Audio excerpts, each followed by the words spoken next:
देखो, video Friday को ही आ जाती, मगर जिस दिन मैंने रिकॉर्डिंग की थी उसके जस्ट अगले दिन ही मेरी तबीयत बहुत ज़्यादा ख़राब हो गई थी। इस वीडियो की रिकॉर्डिंग 1 घंटे तक हुई है, लेकिन मुझे नहीं पता कि मैं कितने की एडिटिंग करके डाल पाऊँगा। मैंने सोचा था कि इस बार मैं मैसेज नहीं देता हूँ, मगर फिर मैंने सोचा कि दे ही देते हैं, मेरे बाप का क्या जाता है। तुम्हें मेरी आवाज़ से पता चल ही रहा होगा कि मैं बीमार हूँ। हालांकि जस्ट अभी अभी मैं मेडिसिन्स लेकर बैठा हूँ। अभी भी तबीयत इतनी ठीक नहीं है, मगर उससे तो बहुत ज़्यादा ठीक ही है। पहले बहुत ज़्यादा ख़राब थी, तो अभी के लिए इसे एंजॉय करो। Snitching on my facts. Back it up, back it up. 223 gon' make a nigga back it up. 21. Tryna strip a nigga, gotta change my outfit. Nigga ain't black enough. Yeah. Boulder Crest Road, Glenwood Road, name a. So hello guys, welcome back channel. तो episode की शुरुआत में एक जलते हुए village को दिखाया जाता है। हमारा एमसी बताते हुए कहता है, एक डंजन डिजास्टर की वजह से मेरे माँ बाप मॉन्स्टर्स से मारे गए, तो मैंने कसम खाई कि मैं एक एडवेंचरर बनूंगा इस दुनिया से इविलनेस को ख़त्म करने के लिए। स्किल्स जो गॉड ह्यूमंस को देते हैं मॉन्स्टर्स से मुकाबला करने के लिए, ये स्किल्स हमें हमारी 12 साल की उम्र में मिल जाती हैं। वैसे तो सारे ही एडवेंचरर्स की स्ट्रेंथ मॉन्स्ट्रस होती है, मगर इन एडवेंचरर में से सबसे ज़्यादा पावरफुल एस रैंक होता है, जो कि एक आर्मी के जितना पावरफुल होता है। जैसा कि कहानियों में होता आया है, मैं भी वैसा ही एक एडवेंचरर बनना चाहता था जो सबसे ज़्यादा पावरफुल हो, एक ऐसा हीरो जो इस वर्ल्ड से इविलनेस को पूरी तरह से ख़त्म कर देगा। मगर मेरी किस्मत को कुछ और ही मंजूर था। मैं एक दिन गॉड से प्रेयर कर रहा था, मुझे पावर दो इस वर्ल्ड से इविलनेस को ख़त्म करने के लिए, और मेरा दिल बहुत ज़्यादा साफ है। प्लीज़ मुझे पावर दो इस वर्ल्ड से इविलनेस को ख़त्म करने के लिए। मगर मेरे उन थॉट्स ने मुझे बिट्रे कर दिया। क्या ये क्या है, एक स्किल? हे प्रीस्ट सामा, आखिरकार मैंने अपनी स्किल को ऑब्टेन कर ही लिया। क्रोम कुन, इधर आओ, मुझे अपनी स्किल को दिखाओ। देखकर लगता है कि ये स्किल इतनी ज़्यादा यूज़फुल नहीं है एक एडवेंचरर बनने के लिए। ये तुम्हारे लिए थोड़ा सा डिफ़िकल्ट हो सकता है। तो बिना किसी बकवास के बढ़ते हैं इस सीरीज़ के पहले एपिसोड की तरफ। अब सीन एक डंजन की तरफ शिफ्ट होता है, जिसमें कैरम अपनी पार्टी के साथ आया होता है। कैरम की पार्टी में से एक लड़का जिसका नाम ऑथर है, वो कहता है, हे कैरम, ठीक से चलो, ध्यान से। तो कैरम क्योंकि अपने पास्ट के बारे में हमें बता रहा था, इसीलिए वो ऑथर से माफ़ी मांगता है और कहता है, सॉरी ऑथर। ऑथर कैरम पर फिर से चिल्लाते हुए कहता है, यू यूजलेस स्किललेस गाय, तुम्हें हमारा बहुत ज़्यादा ग्रेटफुल होना चाहिए कि हमने तुम्हारे जैसे कचरे को अपनी पार्टी में रखा हुआ है और हम तुम्हें यहाँ लेकर आए हैं। तो इसीलिए अपने व्यूवर्स को ये चीज़ें बताना बंद करो। वैसे भी ये लाइक और सब्सक्राइब नहीं करते हैं। सिस्टम विंडो का पैनल खुलता है और बताया जाता है कैरम की स्किल के बारे में। स्किल नेम सर्वाइवल स्किल के बारे में बताया जाता है। ये स्किल अपने यूज़र को एक बार फिर से मरने के बाद रिजरेक्ट कर सकती है। तो फिर आथर बताते हुए कहता है, लेकिन फिर भी मेरे मरने के बाद मेरे पास बस एक ही लाइफ है। एडवेंचरर बनने के लिए ज़रूरी होता है कि तुम्हारे पास जो स्किल हो वो तुम्हारा वेपन बन सके।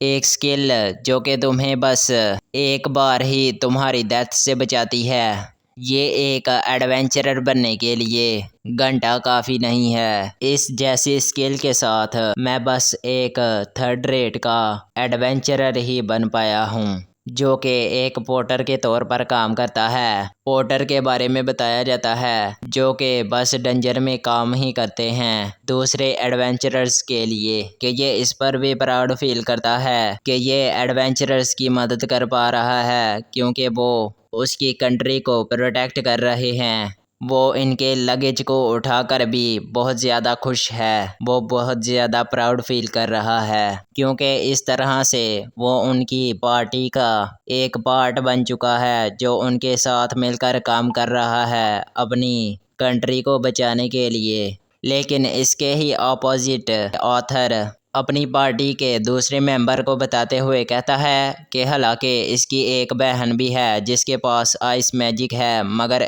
उसने भी इसके साथ पार्टी बनाने के लिए मना कर दिया क्योंकि ये एक बहुत बड़ा ट्रैश है। तो दूसरा मेंबर कहता है हाँ, ये यही डिज़र्व करता है। उस लड़की को तो ये करना ही था क्योंकि वो इसके साथ आकर मरना तो नहीं चाहती होगी। तो ये सुनकर हमारा एमसी मेन कैरेक्टर बेशर्मों की तरह हंसने लग जाता है। वो ऐसे बात करते हुए जा ही रहे होते हैं कि आथर को अपने सामने एक मॉन्स्टर दिखाई देता है जिसे देखकर वो अपनी एक स्किल फ्लेम क्लॉक और उसका दूसरा पार्टी मेंबर अपनी स्किल हरक्यूलिन स्ट्रेंथ का इस्तेमाल करते हुए अपने अटैक्स को उस छोटे और क्रीपी से मॉन्स्टर पर लैंड करते हैं और उस मॉन्स्टर का काम तमाम कर देते हैं। उस मॉन्स्टर को मारने के बाद वो दोनों अपने सिस्टम पैनल्स की तरफ देखते हुए बात करना शुरू कर देते हैं कि वो मॉन्स्टर कितना ज़्यादा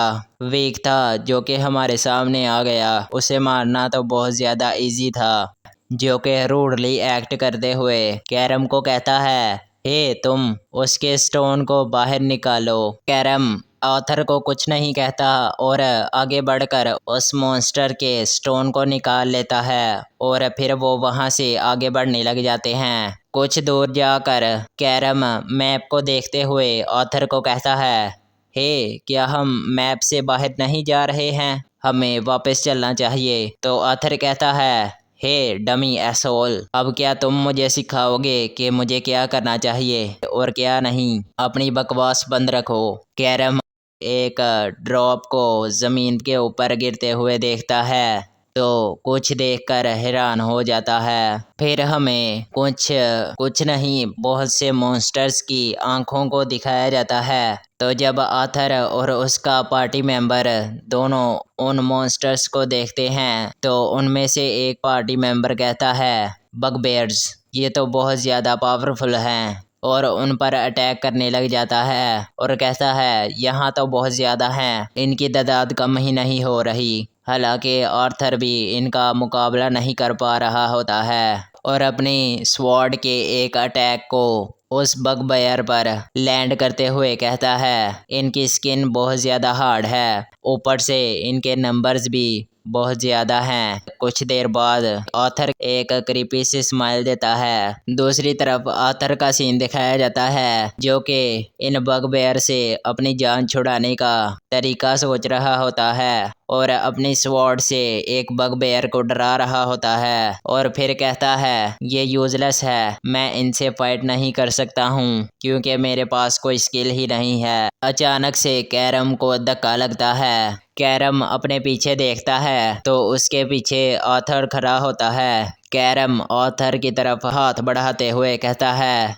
ऑथर मेरी मदद करो, लेकिन ऑथर उसकी मदद नहीं करता और एक क्रीपी सी स्माइल देकर कहता है हम सब के मरने से अच्छा तुम यहाँ अकेले ही मर जाओ, और ये नहीं है कि तुम मर जाओगे, तुम्हारे पास एक रिवाइवल स्किल भी है जो कि तुम्हें जिंदा कर सकती है। मैं ठीक कह रहा हूँ है ना कैरम? और एक क्रीपी सी हंसी हंसते हुए वहाँ से चला जाता है अपने उस दूसरे पार्टी मेंबर के साथ।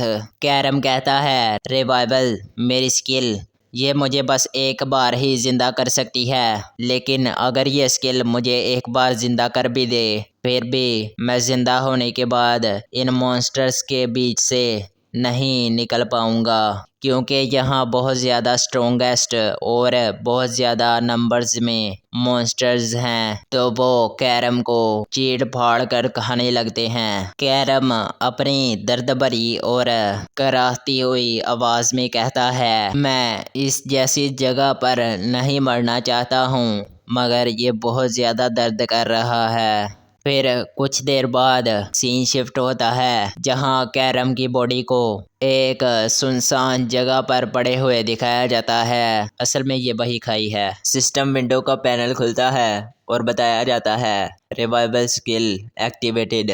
थोड़ी देर बाद हमारे हीरो की आंख खुलती है। कैरम कहता है, क्या मैं जिंदा हूँ? लगता है मेरी स्किल ने मुझे सेफली दूसरी जिंदगी दे दी है, लेकिन ये इतनी जल्दी हो जाएगा मुझे नहीं लगा था।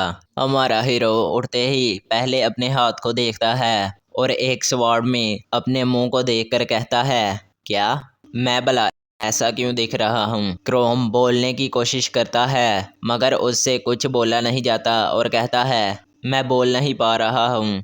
क्या ये सपना है? चलो मेरे स्टेटस को चेक करते हैं। अपने स्टेटस को देखता है। सिस्टम विंडो पैनल पर क्रोम के स्टेटस को दिखाया जाता है। Species white, level 1, HP 7, MP 1, rank E, attack 3, defence 3, magic 1, speed 2, skill unobtain, मतलब अभी तक उसे कोई स्किल नहीं मिली है। क्रोम अपने स्टेटस को देखकर कहता है, क्या मैं लेवल 9 पर नहीं था?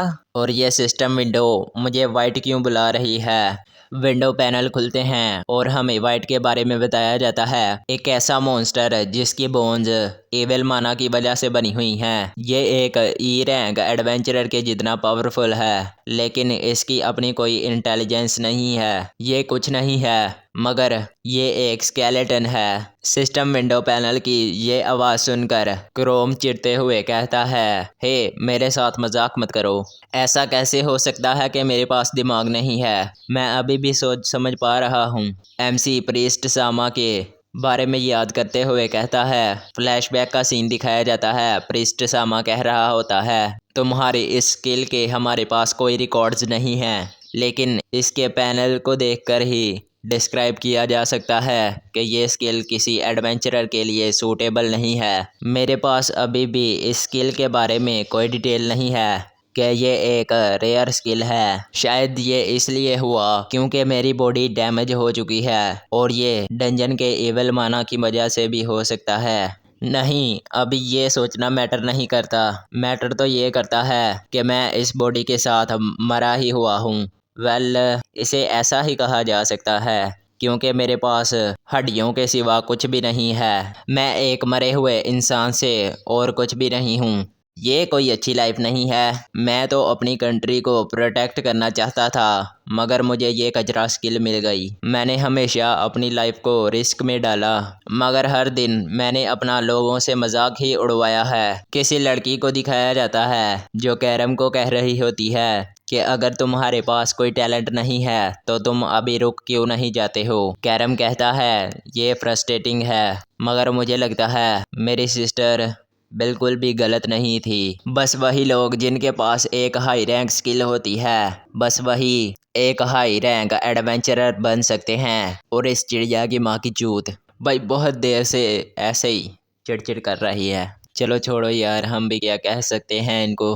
मैं जानता हूँ मैं ये कभी भी नहीं कर सकता हूँ। मगर फिर अगले ही पल कैरम कहता है, नहीं ये गलत है, मैं गलत सोच रहा हूँ, मैं बिल्कुल गलत सोच रहा हूँ। मॉन्स्टर भी इवॉल्व कर सकते हैं, वो स्किल को ऑब्टेन करते हैं और एवोल्यूशन करते हैं जिससे कि वो एक पावरफुल मॉन्स्टर बन जाते हैं। इसीलिए मुझे भी शायद से स्किल्स को इकट्ठा करना चाहिए और इवॉल्व करना चाहिए। शायद से इवॉल्व करके मैं ह्यूमन की तरह दिखना शुरू हो जाऊं या ऐसा ही कुछ। और इन केस शायद से मैं एक हाई रैंक एडवेंचरर ही बन जाऊं जैसा मैं पहले भी चाहता था। लेकिन क्या ये मैं वाकई ही कर पाऊंगा? क्योंकि वाइट सबसे ज़्यादा वीक मॉन्स्टर्स होते हैं। क्या मैं वाकई ये कर सकता हूँ? नहीं रुको, मैं कोई नॉर्मल मॉन्स्टर नहीं हूँ। मैं सोच सकता हूँ, मेरे पास ह्यूमन इंटेलिजेंस है। अब यही मेरी उम्मीद है, शायद से ये एक बार ट्राई करने के वर्थ इट है। फिर कुछ देर बाद का सीन दिखाया जाता है। क्रोम कहता है, उन मॉन्स्टर्स का शुक्रिया कि उन्होंने मुझे एक स्केलेटन बना दिया क्योंकि मैं मॉन्स्टर में घुल मिल सकता हूँ। मैं इन्फॉर्मेशन इकट्ठा कर सकता हूँ। एक डेड थिंग होने का एक्ट करके मैं इन्फॉर्मेशन इकट्ठा कर सकता हूँ। कि कौन सबसे ज़्यादा पावरफुल है और कौन ज़्यादा वीक है। कुछ देर बाद का सीन दिखाया जाता है। एक गोब्लिन को दिखाया जाता है जिसके सिस्टम विंडो पैनल को दिखाया जाता है, जिस पर उसका लेवल और रैंक दिखाई जाती है। ओह, बहुत ज़्यादा दिखाया जाता है, बोल दिया। Species goblin level 4, HP 9, MP 4, rank E। तो क्रोम इस गोब्लिन मॉन्स्टर को देखकर अपने पंजों को जमीन के ऊपर रगड़ने लग जाता है और आवाज कर रहा होता है। आवाज होने की वजह से गोब्लिन अपने पीछे देखता है। गोब्लिन को एक ढांचे का हाथ दिखता है। गोब्लिन के पीछे मुड़ने से पहले ही क्रोम जाता है और एक स्वॉर्ड स्लैश की मदद से उस गोब्लिन मॉन्स्टर को मार देता है। सिस्टम विंडो का पैनल खुलता है और बताया जाता है तुमने 3 XP गेन की है। 3 XP गेन करने की वजह से तुम्हारा लेवल 1 से 3 हो गया है। कैरम उस मॉन्स्टर को मार कर कहता है मैंने कर लिया, मैंने अपने से हायर लेवल मॉन्स्टर को मार दिया है अपनी इस बॉडी और ह्यूमन इंटेलिजेंस के साथ। जब मैं इस वाइट मॉन्स्टर के लेवल 5 जो कि इसका मैक्स लेवल है उस तक पहुंच जाऊंगा तो शायद से मैं इवॉल्व होने की कंडीशन को फुलफिल कर दूंगा और इवॉल्व होना शुरू हो जाऊंगा। मैं पहले ही एक बार मर चुका हूँ। और फिर एक आइकॉनिक पोज देकर कहता है चलो लेवल अप करते हैं, जैसे कि मेरी ज़िंदगी इस पर डिपेंड करती हो। सीन शिफ्ट होता है और हमें एक गोब्लिन स्लग मॉन्स्टर को दिखाया जाता है जिसकी रैंक E और लेवल 1 होता है। देखो, आगे से मैं MP और HP के बारे में नहीं बताने वाला हूँ जब तक ज़रूरत नहीं पड़ती। मैं बस लेवल, रैंक और स्पीशीज़ बताऊँगा। क्रोम उस मॉन्स्टर के सामने खड़ा होता है। अपनी स्वॉर्ड का एक अटैक उस मॉन्स्टर पर लैंड करके उसका काम तमाम कर देता है। सिस्टम विंडो पैनल खुलती है। 1 XP ऑब्टेन। शिट, क्या एक ही MP? लगता है मेरा प्लान बर्बाद हो गया है। स्ट्रॉन्गेस्ट मॉन्स्टर्स को अवॉइड करने का और वीक्स के साथ मुकाबला करके उन्हें मारकर इवॉल्व करने का।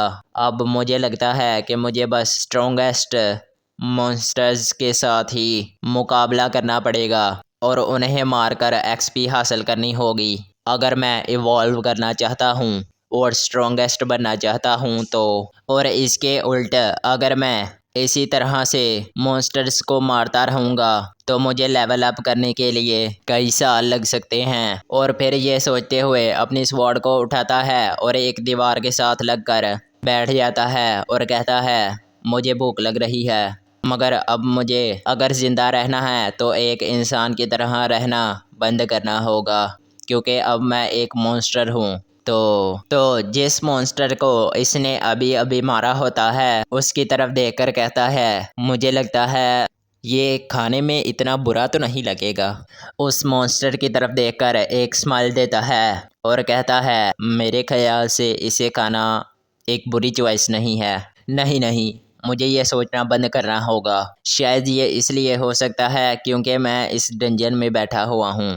अभी मुझे यहाँ आए हुए बहुत ज़्यादा दिन हो गए हैं क्योंकि इस डंजन में दिन और रात का पता नहीं चलता, तो शायद से मुझे 2 या 3 दिन हो ही गए हैं। लेकिन कौन जानता है, शायद से एक आधा दिन भी ना गुजरा हो। और सोचते हुए कहता है कि शायद से मेरी सिस्टर मेरे लिए परेशान हो रही होगी या फिर उसने कुछ नोटिस ही नहीं किया होगा क्योंकि शायद से मैं बस 1-2 दिन के लिए ही गायब हुआ हूँ। और फिर सोचते हुए कहता है कि उसकी सिस्टर उसे रूडली कह रही होती है कि अगर तुम्हारे पास टैलेंट और पावर नहीं है तो तुम रुक क्यों नहीं जाते।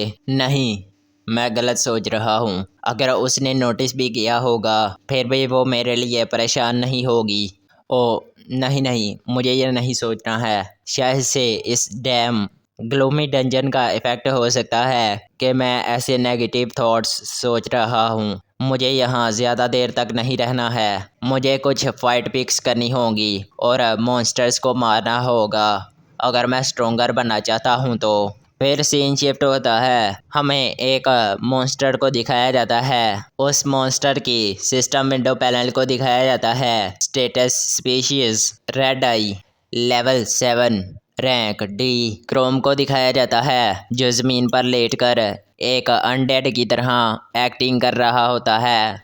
रेड डाई उसके पास आता है और आगे निकल जाता है। कैरम कहता है, रेड आई, क्या मैं इसे वाकई में हरा भी सकता हूँ? क्योंकि हमारे दरमियान लेवल का और स्पीड का बहुत ज़्यादा डिफरेंस है। उसका लेवल मुझसे बहुत ज़्यादा है और उसकी स्पीड भी मुझसे बहुत ज़्यादा है। क्या मेरे जैसा कोई मॉन्स्टर उसे डिफीट भी कर सकता है? नहीं, मुझे ये नहीं सोचना चाहिए। मैं एक मॉन्स्टर हूँ जो कि ह्यूमन इंटेलिजेंस के साथ है। मुझे अपनी एडवांटेज को इस्तेमाल करना होगा।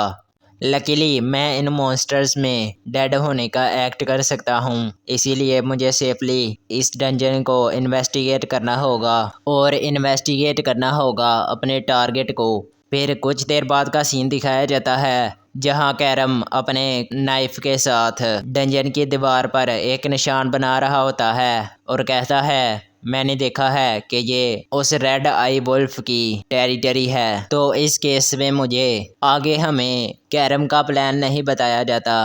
फिर सीन शिफ्ट होता है और हमें रेड आई वुल्फ को दिखाया जाता है, जो इस चीज़ से अनजान होता है कि कैरम ने उसके लिए एक जाल बिछाया है। और रेड आई वुल्फ कैरम के बैग के पास जाकर कुछ खाने के लिए तलाश करने लगता है। वही कैरम दूसरी तरफ पड़ा होता है और डेड एक्ट कर रहा होता है। जब उस वुल्फ का ध्यान कैरम से हटता है और वो वुल्फ बैग को सूंघने लग जाता है, तो कैरम जल्दी से मौका देखकर अपने पास पड़ी स्वॉर्ड को उठाता है और एक अटैक जल्दी से उस वुल्फ की गर्दन पर लैंड कर देता है। और ये अटैक सक्सेसफुली उस वुल्फ की बॉडी में लैंड हो जाता है। तो कैरम कहता है, मुझे पता था अगर यहाँ एक डेड बॉडी और लगेज पड़ा होगा तो तुम ज़रूर यहाँ आओगे फूड को तलाश करने के लिए। कैरम और वो वुल्फ दोनों खाई से नीचे गिरने लग जाते हैं। कैरम अपने दूसरे हाथ का इस्तेमाल करता है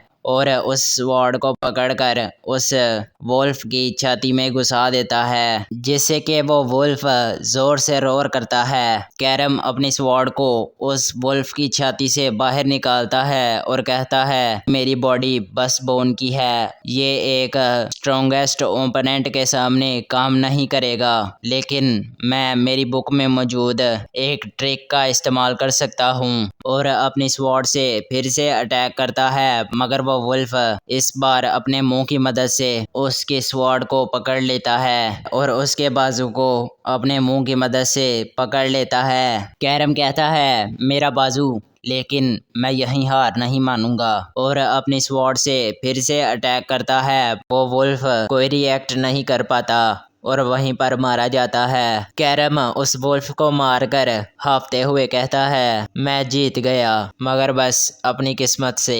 कैरम के सामने सिस्टम विंडो खुलती है और बताया जाता है 11 XP गेन और तुम लेवल 3 से लेवल 5 पर आ चुके हो। कैरम कहता है, finally I did it. System window फिर से खुलती है और बताया जाता है कि तुमने वाइट का मैक्स लेवल गेन कर लिया है और तुमने एवोल्यूशन की कंडीशन को फिल कर दिया है। कैरम उस सिस्टम विंडो की नोटिफिकेशन को देखकर बहुत ज़्यादा खुश हो जाता है और कहने लगता है कि उसने इतने ज़्यादा कम टाइम में एवोल्यूशन का पहला लेवल गेन कर लिया है और अब उसे एक स्किल मिलने वाली है। सोचा जाए तो उसकी ये बॉडी इतनी भी ज़्यादा बुरी नहीं है, क्योंकि वो इस बॉडी से दूसरे मॉन्स्टर्स से बच सकता है और उनके सामने डेड एक्ट कर सकता है। कैरम एक वाटर सोर्स के पास जाकर खड़ा हो जाता है और कहता है, एवोल्यूशन स्टार्ट हो जाती है। तो कैरम की बॉडी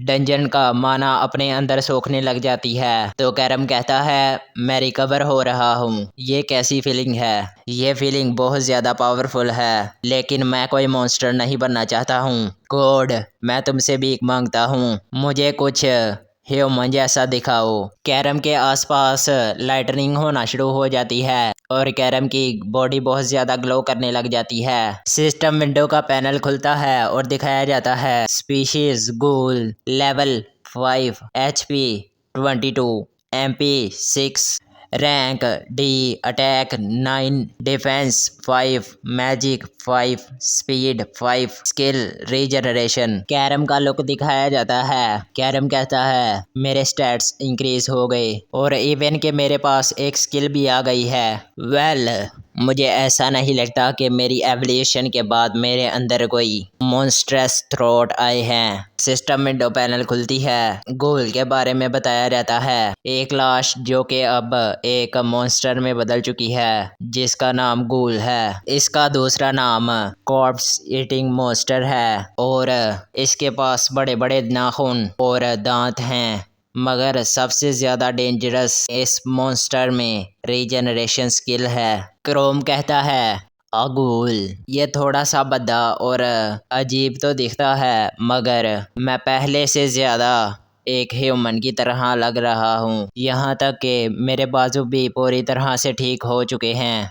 कैरम स्टेटस विंडो पर देखकर कहता है इस गोल का मैक्स लेवल 20 है। अगर मैं इसे हासिल कर लूँगा तो मैं एक बार फिर से इवॉल्व कर सकता हूँ। ये बहुत ज़्यादा अच्छा है, तो चलो करते हैं। वैसे भी मेरे पास इसके अलावा और कोई ऑप्शन नहीं है। चलो लेवल अप करते हैं और इवॉल्व करते हैं, क्योंकि इसी से बस मैं दोबारा ह्यूमन में तब्दील हो सकता हूँ और फिर एक स्ट्रॉन्गेस्ट एडवेंचरर बन सकता हूँ। तो सीन शिफ्ट होता है और हमें कैरम को लेवल 5 के एक रैट मॉन्स्टर के सामने दिखाया जाता है जिसकी रैंक डी होती है। कैरम रैट मॉन्स्टर पर अटैक करता है मगर वो रैट मॉन्स्टर कैरम के अटैक को अपने क्लॉज की मदद से ब्लॉक कर लेता है। कैरम अपनी गूल फॉर्म की बुराई करते हुए कहता है शिट, इस गोल के क्लॉज बहुत ज़्यादा बड़े हैं जिसकी वजह से मुझे स्वॉर्ड चलाने में दिक्कत हो रही है। कैरम ये कह ही रहा होता है कि रेड मॉन्स्टर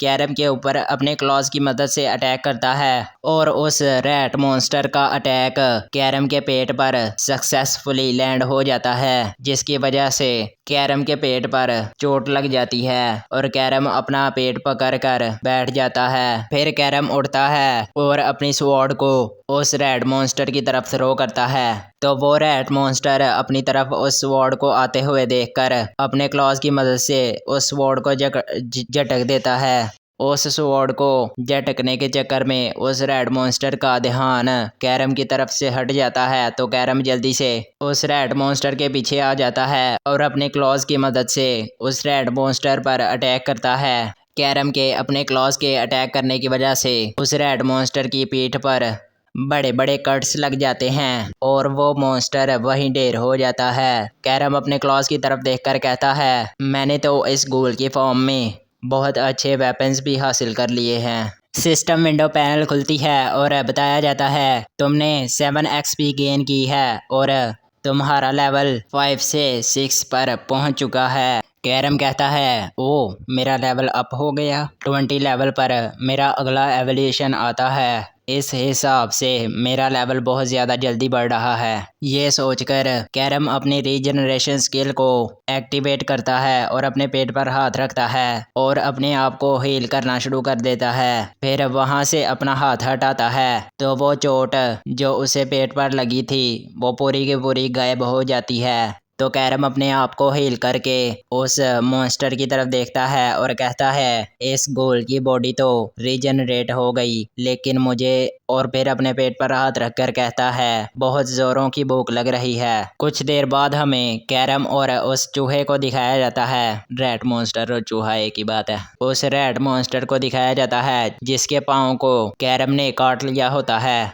और अपने हाथ में पकड़ा होता है। पहले तो कैरम उस लेग को देखकर उसे खाने से हिचकिचा रहा होता है मगर वो रेजिस्ट नहीं कर पाता और फिर वो जल्दी जल्दी से उस मॉन्स्टर के मीट को खाने लगता है और कहता है इस मॉन्स्टर का मीट बहुत ज़्यादा घटिया है लेकिन मैं रेजिस्ट नहीं कर पा रहा हूँ, मैं और ज़्यादा एक मॉन्स्टर की तरह बनता जा रहा हूँ। और फिर कहता है लेकिन रुको, अगर मैं इसे मेरी पहली वाली फॉर्म से कंपेयर करूँ तो ये फॉर्म एक ह्यूमन से ज़्यादा मिलती जुलती है और इसका लाइफस्टाइल भी एक ह्यूमन की तरह ही है। अब मुझे कोई डाउट नहीं है कि मैं एक ह्यूमन बनने के बहुत ज़्यादा करीब हूँ। कुछ दिनों बाद का सीन दिखाया जाता है जहां कैरम एक ऑर्क मॉन्स्टर के सामने खड़ा होता है जिसका लेवल 14 और रैंक डी होती है। कैरम जल्दी से उस मॉन्स्टर के सर पर अपने क्लॉज की मदद से अटैक करता है और उसे एक ही अटैक में मार डालता है। सिस्टम विंडो खुलती है और बताया जाता है 33 एक्सपी गेन और तुम्हारा लेवल 30 से 40 हो चुका है। कैरम सिस्टम विंडो के नोटिफिकेशन को देखकर कहता है, ओह ऑल राइट, मैंने एक और लेवल अप कर लिया है। और कहता है कि मेरा लेवल बहुत जल्दी से बढ़ रहा है और अपने आप को हील करते हुए कहता है थैंक्स टू रीजनरेशन, कि इसकी वजह से मैं इतना ज़्यादा रिस्क लेता हूँ और अपने लेवल से बड़े मॉन्स्टर्स को फाइट चैलेंज देता हूँ। और तो और मैं कोई थकान भी महसूस नहीं करता हूँ। शुक्र है कि मैं एक अनडेड बन चुका हूँ। और अपनी सिस्टम विंडो पर अपने स्टेटस को देखकर कहता है अब मेरी अगली एवोल्यूशन के लिए मुझे बस अपने 6 लेवल अप करने हैं। सिस्टम विंडो पर कैरम के स्टेटस को दिखाया जाता है, मैं नहीं बताने वाला, खुद ही पढ़ लो। और फिर कहता है ऐसा नहीं कि मैं बस रिस्क लेता हूँ, इसकी वजह से मेरा लेवल बढ़ रहा है। ये इस मॉन्स्टर की बॉडी का किया गया है कि मैं इतना ज़्यादा जल्दी ग्रो कर रहा हूँ। हालांकि मैं अपने ओल्ड सेल्फ से भी बहुत ज़्यादा पावरफुल हो चुका हूँ और मैंने उससे भी ज़्यादा लेवल गेन कर लिया है। मैं अब सिर्फ उम्मीद ही कर सकता हूँ कि मैं अपने अगले एवोल्यूशन में एक ह्यूमन बन जाऊँ। और अपनी सिस्टर के बारे में सोचते हुए कहता है कि मैं हैरान हूँ कि वो इस टाइम क्या कर रही होगी। मैं अपनी बहन से बहुत ज़्यादा दूर रहने लगा था बहुत ज़्यादा टाइम पहले ही, लेकिन मेरी और मेरी सिस्टर के दरमियान पास्ट में बहुत ज़्यादा कम बात होने लगी थी। मेरी ट्रैश स्किल की वजह से मैं एक अच्छा एडवेंचरर नहीं बन पाया और ना ही एक अच्छे एडवेंचरर के तौर पर काम कर पा रहा था और ना ही अच्छा कमा रहा था और ना ही मैं अपनी बहन को सपोर्ट कर पा रहा था। लेकिन एक दिन अचानक उसने एक मैजिक स्किल अवेक कर ली जो कि एक एडवेंचरर के लिए बहुत ज़्यादा सूटेबल थी। पास्ट का एक सीन दिखाया जाता है जहां कैरम अपनी बहन को कह रहा होता है कि ये तो बहुत ज़्यादा अमेजिंग है, तुम एक सी रैंक एडवेंचरर बन चुकी हो, लेकिन मैं बहुत ज़्यादा लंबे टाइम से रैंक डी पर ही अटका हुआ हूँ। कैरम की सिस्टर कैरम को कहती है तुम तो बहुत ज़्यादा पागल हो, तुम्हारे जैसे एक स्किललेस, पावरलेस और वीक के लिए एक पावरफुल एडवेंचरर बनना नामुमकिन है। तो फिर तुम क्यों नहीं रुक जाते हो? अगर तुम्हारे पास एक ट्रैश स्किल है और तुम्हारे पास पावर नहीं है और ना ही तुम्हारे पास टैलेंट है, तुम क्यों नहीं रुक जाते हो? अगर तुम्हारे पास इसके लिए टैलेंट नहीं है तो एक ओल्डर यूजलेस ब्रदर और एक टैलेंटेड लिटिल सिस्टर। उसने मुझे अपने से नीचा देखना शुरू कर दिया जब से वो एक एडवेंचरर की तरह काम करने लगी। तब से हम कम बात करने लगे और फिर और ज़्यादा कम बात करने लगे। फिर आखिरकार मैंने उसे घर में भी अवॉइड करना शुरू कर दिया क्योंकि उसके साथ बात करना बहुत ज़्यादा ऑकवर्ड था।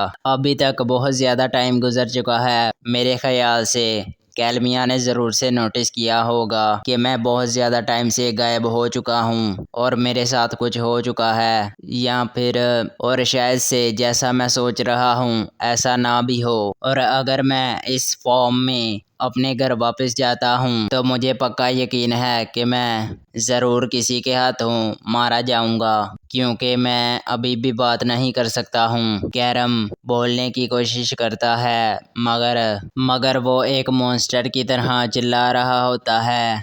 ऑफ कोर्स मॉन्स्टर है तो मॉन्स्टर की तरह चिल्लाएगा ना, बकरी की आवाज़ थोड़ी ना निकालेगा। वो अपने मुंह से ह्यूमन की तरह आवाज़ निकालने की कोशिश कर ही रहा होता है मगर उसे अपनी तरफ आते हुए कुछ फुटस्टेप्स की आवाज़ आती है। तो कैरम अपनी तरफ आते हुए इन फुटस्टेप्स की आवाज़ सुनकर कहता है क्या एक गोब्लिन? नहीं, ये कोई गोब्लिन नहीं हो सकता है। कैरम छिपते छिपाते उन फुटस्टेप्स की आवाज़ को फॉलो करके वहां तक पहुंच जाता है और देखता है तो वहां कुछ एडवेंचरर्स होते हैं जो एक दूसरे से बात कर रहे होते हैं। कैरम उन लोगों को वहां पर देखता है तो कहता है ह्यूमंस, और बस यही नहीं, यहाँ तो कैल्बियाँ भी है। मैं तो बोल ही गया था कि ये डंजन टाउन के बहुत ज़्यादा करीब है। अगर इन्होंने मुझे नोटिस कर लिया तो मैं पक्का ही यहाँ मारा जाऊँगा। इसीलिए मुझे श्योर करना होगा कि ये मुझे नोटिस ना करें और मुझे ठीक तरीके से छुप कर रहना होगा।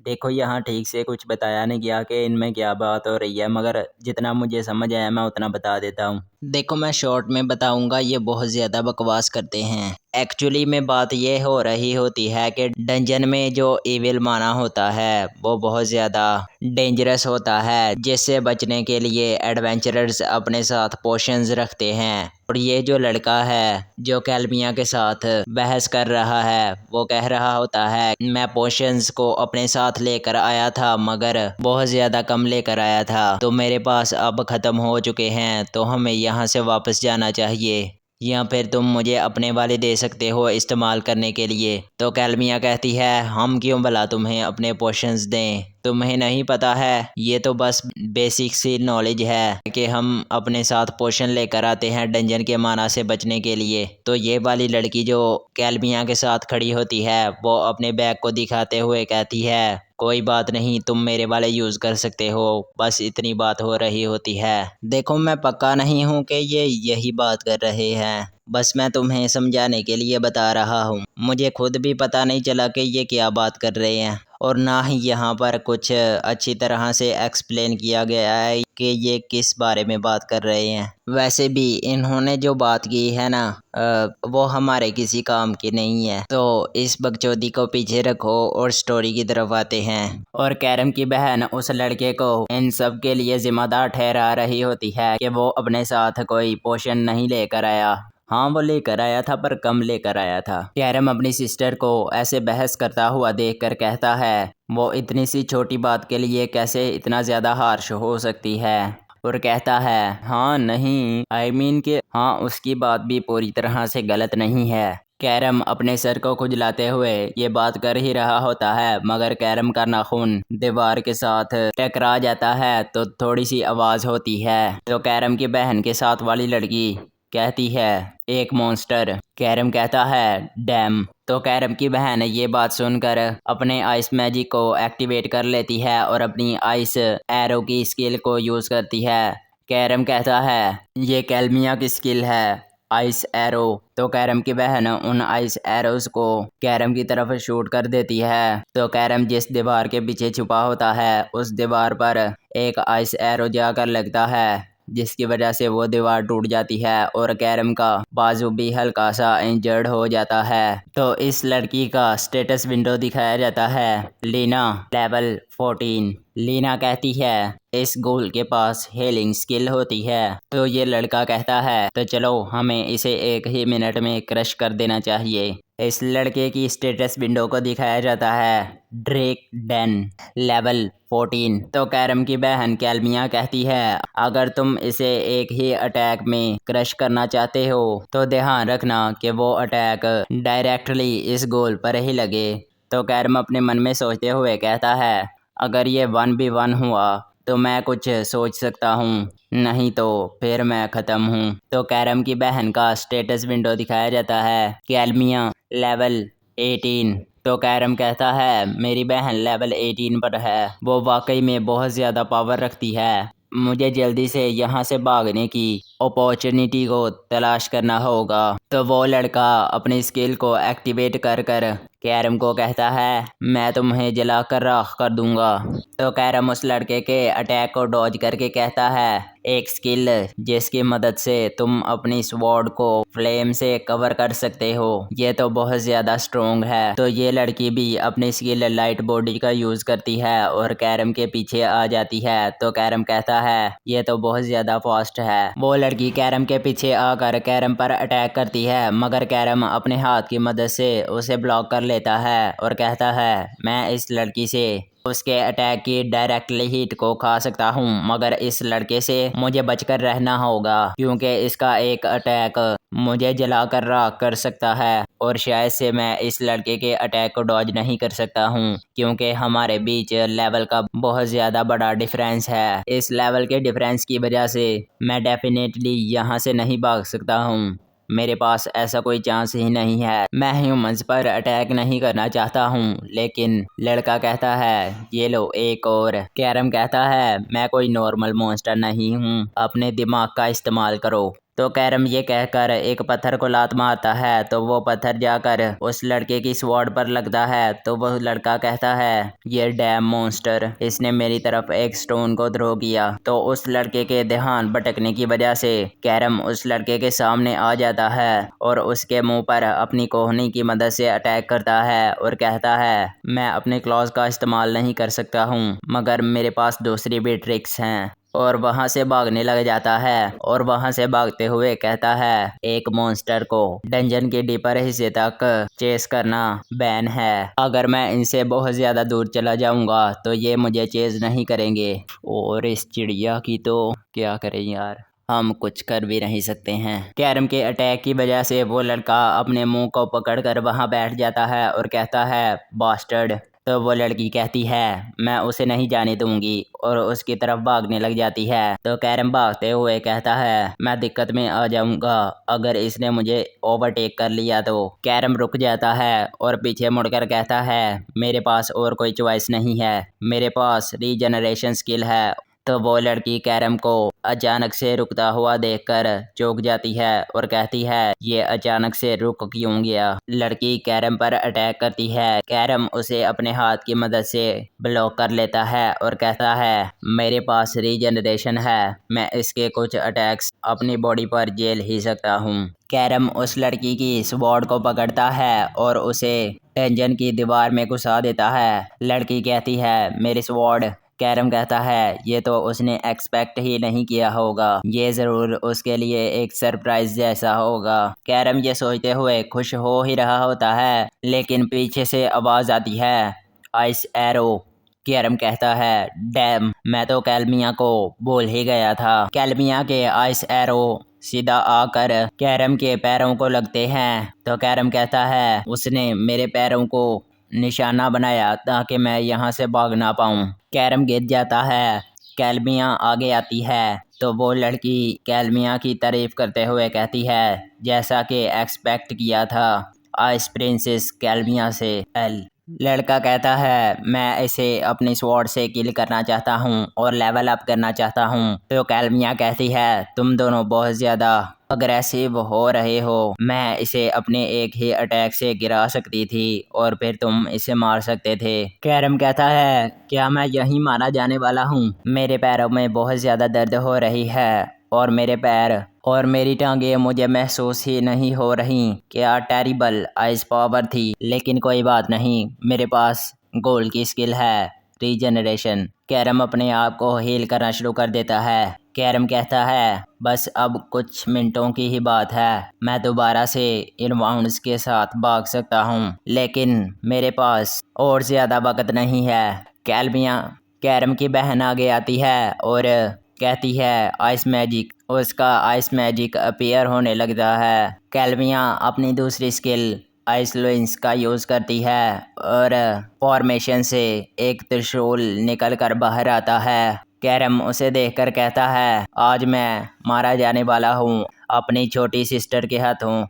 मैं कैलमिया के अटैक को डॉज नहीं कर सकता हूँ क्योंकि मेरी लेग्स इंजर्ड हैं। और कहता है कि अगर मुझे अपनी लेग्स को पूरी तरह से हील करना है तो मुझे इस कैलमिया के स्पेल का कुछ ना कुछ तो करना होगा। और सोचते हुए कहता है कि मैं अपनी आवाज़ को प्रैक्टिस कर करके उसमें और ज़्यादा बेटर हो गया हूँ, तो क्यों ना कुछ ट्राई किया जाए। कैरम अपने गले पर हाथ रखता है और कैलमिया का नाम टूटे फूटे शब्दों में लेता है। तो कैलमिया चौंक जाती है और अपने उस अटैक को कैरम के ऊपर से मिस कर देती है और उसका अटैक दूसरी तरफ जाकर लगता है। तो कैलमिया के पीछे खड़ा हुआ लड़का कहता है हे तुम ये कर क्या रही हो, तुम्हारा निशाना कैसे मिस हो गया, यहाँ से तो कोई अंधा भी निशाना लगा सकता है। कैलमिया अपनी कांपती हुई आवाज़ में कहती है ये कैसे हो सकता है। तो कैरम उस अटैक की तरफ देखकर कहता है ओह ये बहुत ज़्यादा क्लोज था। अगर ये अटैक मुझ पर लैंड हो जाता तो मैं तो कचुम्बर बन जाता।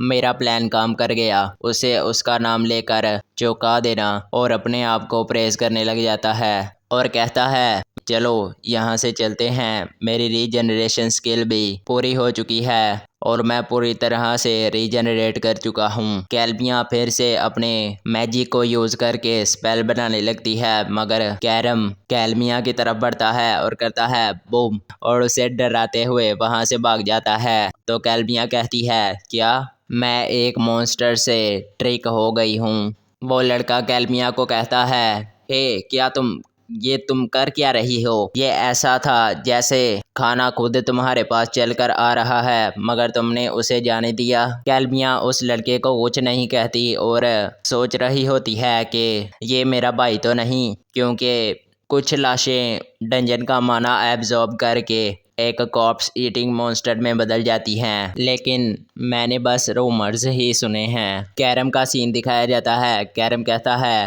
हो आज तो मैं वहाँ मारा ही जाने वाला था, ये बहुत ज़्यादा क्लोज था। और फिर खुश होते हुए कहता है थैंक्स टू रीजनरेशन, क्योंकि इसे यूज़ करना बहुत ज़्यादा आसान रहा और मैं वहाँ से बचकर जल्दी से निकल पाया। लेकिन फिर भी मुझे और ज़्यादा पावरफुल होने की ज़रूरत है, क्योंकि मैं अपनी लिटिल सिस्टर से हार गया और मैंने इसे बहुत ज़्यादा वक्त बाद डंजन में देखा है, क्योंकि पिछली बार जब मैं इसके साथ यहाँ आया था तो ये बहुत ज़्यादा डर रही थी, लेकिन इसने मुझसे भी ज़्यादा लेवल अप कर लिए। हाँ, मैं फिर से उनकी नज़रों में आने का रिस्क नहीं उठा सकता हूँ, मुझे छुपना चाहिए। हाँ, वो दूसरी तरफ जा रहे हैं तो मुझे इसकी ऑपोजिट साइड जाना चाहिए, जिससे कि मैं इनकी नज़रों में नहीं आऊँगा। तो मुझे इस डंजन की ऑपोजिट साइड की तरफ जाना चाहिए। लेकिन रुको, क्या वो डंजन का डीपर पार्ट नहीं है? क्या वो उस तरफ जाने वाले हैं?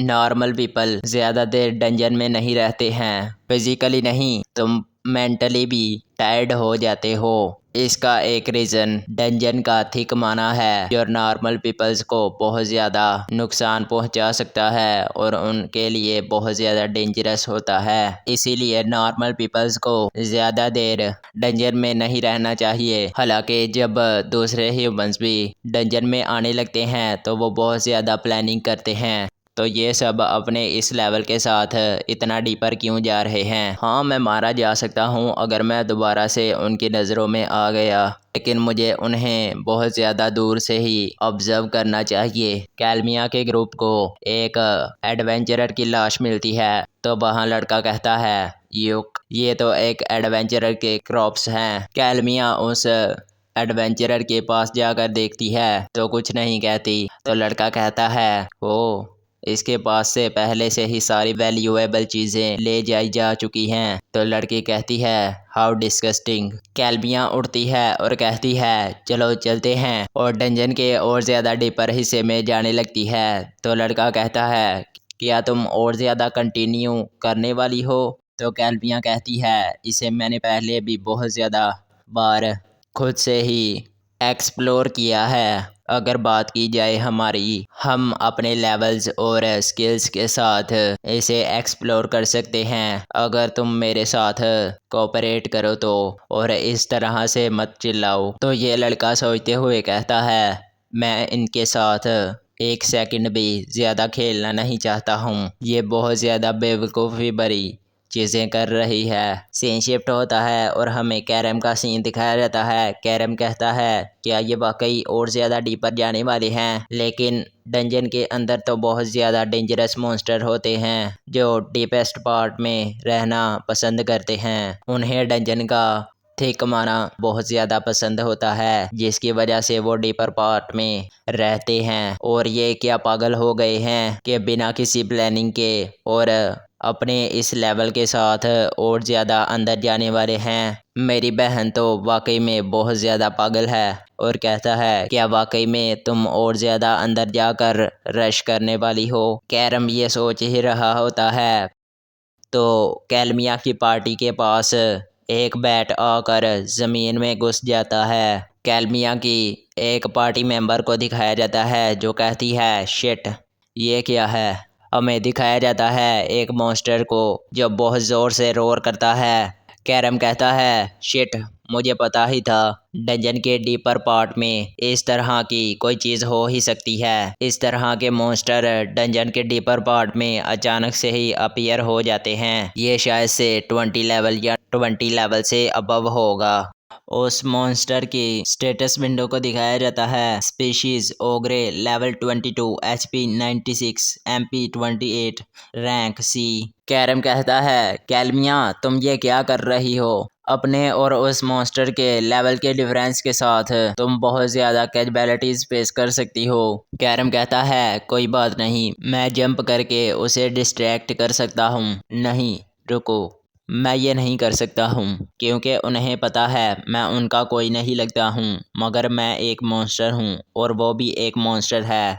तो जब उन्हें पता चलेगा कि वो दोनों तरफ से गिर चुके हैं तो वो बहुत ज़्यादा पैनिक हो जाएंगे। इसीलिए बस मैं उन्हें यहाँ से देख ही सकता हूँ। लड़का उस मॉन्स्टर को अपने सामने देखकर कैलमिया को कहता है इसीलिए पहले मैंने तुम्हें कहा था कि हम यहाँ से वापस चले जाते हैं, अब हमें क्या करना चाहिए? तो कैलमिया कहती है रुको, मैं अपने मैजिक के साथ एक और को भी डैमेज कर सकती हूँ अगर तुम मेरे साथ कोऑपरेट करो। तो अगर तुमने मेरे साथ कोऑपरेट नहीं किया तो तुम मारे जा सकते हो। लड़का उस मॉन्स्टर की तरफ देखकर कहता है क्या वाकई में हम इस टेरिफाइंग मॉन्स्टर को मार सकते हैं? ऊपर से इसका साइज बहुत ज़्यादा बड़ा है। लड़की अपनी लाइट बॉडी स्किल का यूज़ करती है और उस मॉन्स्टर के आसपास चक्कर लगाने लगती है, मगर उस मॉन्स्टर की स्पीड भी बहुत ज़्यादा होती है। ये मॉन्स्टर कहना थोड़ा सा अजीब है। आई मीन कि ये ओगरे है, इसलिए मैं अब से इसे ओगरे ही बुलाऊंगा। लड़की इतनी जल्दी अपने पास उस ओगरे का पंच देखकर हैरान हो जाती है। लड़की उसके पंच को डॉज तो कर लेती है, मगर हल्का सा पंच उसे लग जाता है। लड़का कहता है हे लीना। लड़की ओगरे का पंच खाकर खड़ी तो हो जाती है, मगर जैसे तैसे खुद को संभाले होती है। कहती है उसका पंच तो मुझे बस टच ही किया था, मगर इसकी स्ट्रेंथ तो बहुत ज़्यादा मॉन्स्ट्रस है। देखो वो तो ठीक है, मगर ये ऐसे क्यों खड़ी है?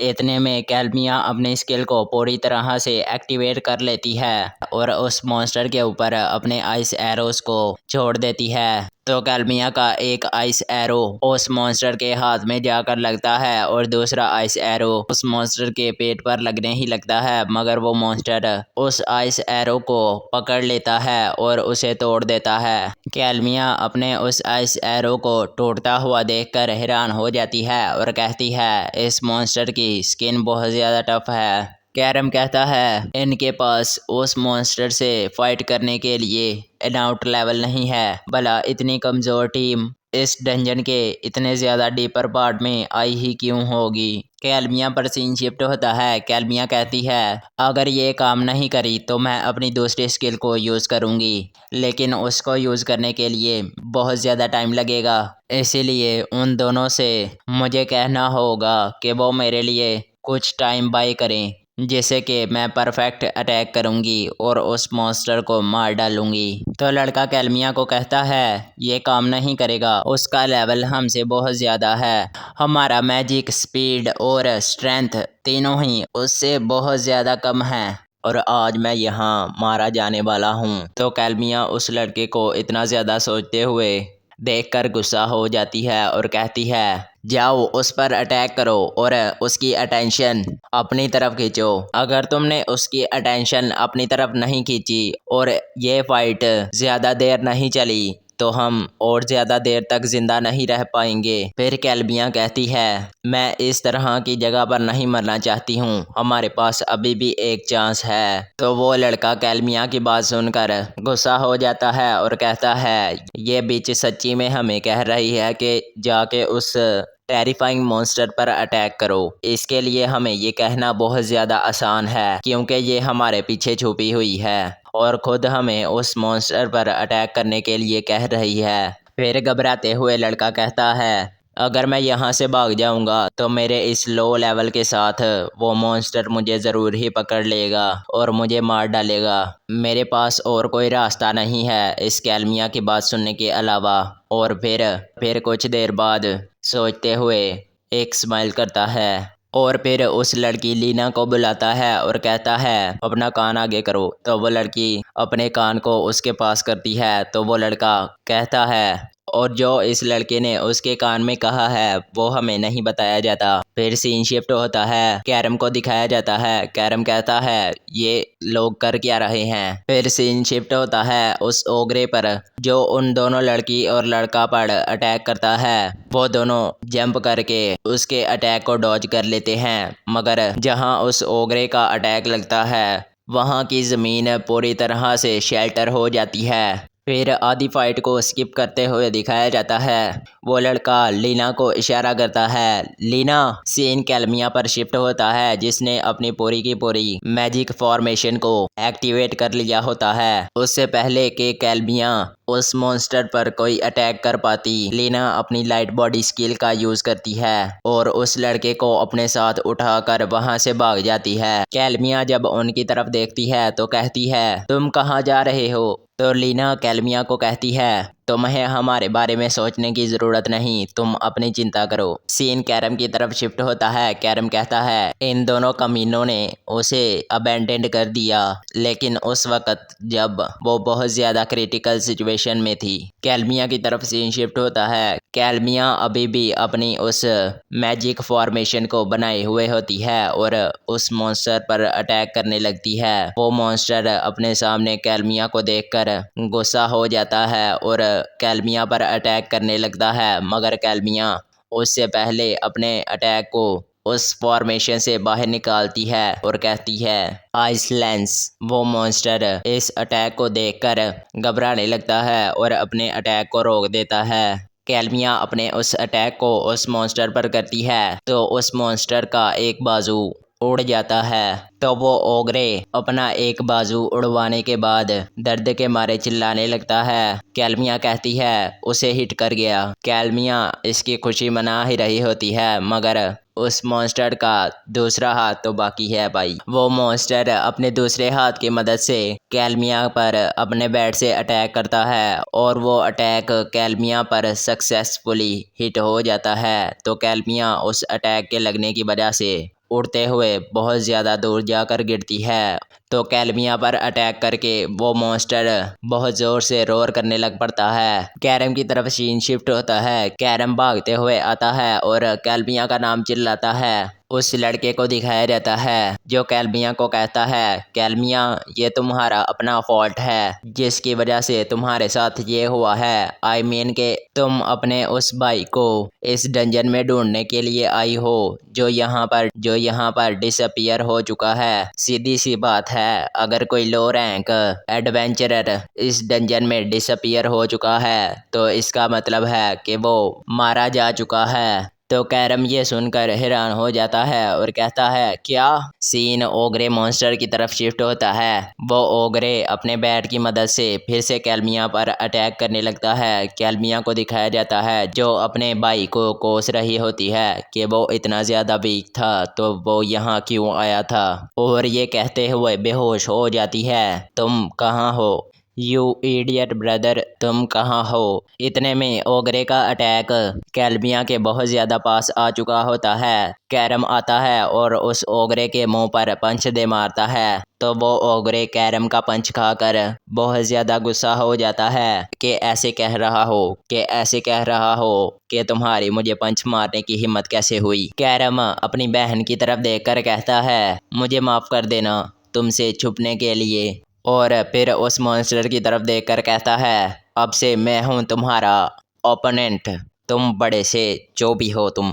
नहीं सच्ची में उसने ऐसे ही कहा है। तो तुम्हें क्या लगता है कि कैरम अपनी बहन को बचा पाएगा और अपने इस लो लेवल के साथ उस मॉन्स्टर को हरा पाएगा? हाँ तुम सही सोच रहे हो। ये एपिसोड यहीं पर ख़त्म हो चुका है। उससे पहले मैं कुछ बताना चाहता हूँ। रही बात मेरी पिछली सीरीज़ ज़ॉम्बी ब्रेकर की, तो उसका एपिसोड भी जल्द ही आएगा क्योंकि मैंने एक जुगाड़ लगाया है जिससे कि मुझे उसका अगला चैप्टर मिल गया है, मगर उसका अगला चैप्टर बहुत ज़्यादा छोटा है। तो जब 3-4 चैप्टर मुझे मिल जाएंगे तो मैं वीडियो बना दूंगा। हाँ यार, अगर चैनल को उड़वाना ही है तो ठीक तरह से उड़ाते हैं पूरी सीरीज़ को ख़त्म करके। और हाँ, मैं एक और बात बताना चाहता हूँ, मैंने एक 18+ क्या कहते हैं मानवा को कवर किया है। अभी तक मैंने उसकी रिकॉर्डिंग तो नहीं की, मगर मैं पूछना चाहता हूँ कि अगर मैं 18+ सीरीज़ लेकर आऊँगा तो देखो, मुझे पर्सनली उसकी जो स्टोरी है ना बहुत ज़्यादा पसंद आई थी, तो इसीलिए मैं कह रहा हूँ कि मैं उसे एक्सप्लेन करूँगा। तो कमेंट करके ज़रूर बताना कि मैं उसे एक्सप्लेन करूँ या नहीं। अगर तुम कमेंट करके बताओगे तो फिर ही मैं उसे एक्सप्लेन करूँगा, वरना नहीं करूँगा। रही बात ज़ॉम्बी ब्रेकर सीरीज़ की, तो मैं उसे पूरा ही कवर करूँगा। तो 3-4 दिनों के बाद मेरे उस दूसरे चैनल यानी एक्सप्लेन 2.0 पर कुछ धमाकेदार आने वाला है हिंदी डब में, तो तुम उसे जाकर सब्सक्राइब कर सकते हो। उसका लिंक मैं डिस्क्रिप्शन में दे दूँगा। तो अगर तुम्हें ये सीरीज़ पसंद आई तो वीडियो को लाइक करो, और अगर तुम मेरी आवाज़ को पहली बार सुन रहे हो तो चैनल को लाइक करो सब्सक्राइब करो। वैसे वीडियो को एंड करने का मेरा तरीका थोड़ा कैजुअल है, तो इस पर कोई नहीं हंसेगा। तो यहीं ये बकचोदी ख़त्म हो जाती है। तो मिलते हैं अगले एपिसोड में, तब तक के लिए बाय बाय।